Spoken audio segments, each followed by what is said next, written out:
Bom, agora continuando nossa exposição, como eu bem disse, são vídeos introdutórios, tá? Respondendo questões específicas. Agora eu vou falar sobre um assunto que eu creio que são os dois mais complexos dos 5 pontos. Tem até calvinistas que creem nos outros pontos que não creem nesses dois, ou não creem em um desses dois, que é a graça irresistível e a perseverança dos santos. Tá? Vou falar primeiramente, óbvio, da graça irresistível. Quando nós falamos graça irresistível, gente, nós não queremos dizer graça obrigatória. Quando nós falamos que a graça é irresistível, nós não estamos querendo dizer que o Espírito Santo obriga a pessoa a crer em Deus, a entender a graça. Não é isso. O Espírito Santo não tem necessidade de fazer isso. Até porque ele não precisa de mim nem de ninguém. Mas o que o Espírito Santo faz quando a gente fala de graça irresistível, estamos falando da majestade do Espírito Santo. É tão glorioso o Espírito Santo, quando nos atribui a graça, quando nos convence, ele é tão glorioso que não há como resistir. Não é porque ele obriga, mas é porque ele tem uma natureza gloriosa. Não tem como resistir. O Espírito Santo não tenta convencer, ele convence. Quem tenta convencer sou eu e você quando prega a palavra. O nosso papel ali, por mais que nós falemos, o meu papel não é convencer. Tudo bem, seu papel não é convencer, mas o que você está fazendo ao evangelizar é tentar convencer a pessoa do pecado do juízo. Você está ali falando a palavra para ela, explicando a palavra para ela, e o seu intuito é que a pessoa te entenda.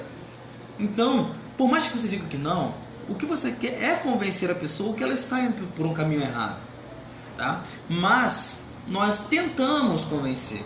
O Espírito Santo não tenta convencer, ele convence. Ele convence porque essas pessoas que ele convence já são escolhidas por ele desde a eternidade. E essa é a questão. O Espírito Santo, ele já escolheu. E não escolheu olhando se a pessoa ia crer ou não. Ele escolheu segundo a sua vontade, segundo a sua soberana vontade. E é essa questão que sempre implica, que a pessoa sempre entende de maneira errada. Às vezes fala, mas Deus não é nenhum tirano para obrigar que eu creia nele. Como que a graça vai ser irresistível? E se eu não quiser? Olha, entenda. Se Deus quiser te convencer, não é você que não vai querer. Não é você que é soberano, é Deus. Não tem essa de você falar, não, Deus tem que respeitar a minha vontade. Você respeita a dele? Você acata as vontades de Deus? Por que você acha que Deus, sendo soberano, ele vai acatar as suas vontades? Não há lógica nisso. Não há lógica nisso. Por isso que a graça irresistível, ela parte do pressuposto de que o Espírito Santo, ele não tenta, ele faz. Deus não tem planos e sonhos, Deus tem decretos. Quando ele diz sim, não há quem diga não. Podemos ver nas Escrituras, por exemplo, Atos 16, quando Lídia, ouvindo a pregação de Paulo, Deus abre o coração de Lídia para o Evangelho. Da mesma forma que Deus endurece o coração de Faraó, lá em Êxodo, ele abre o coração de Lídia para o Evangelho. Então Deus faz o que ele quiser, como ele quiser, da maneira que ele quiser.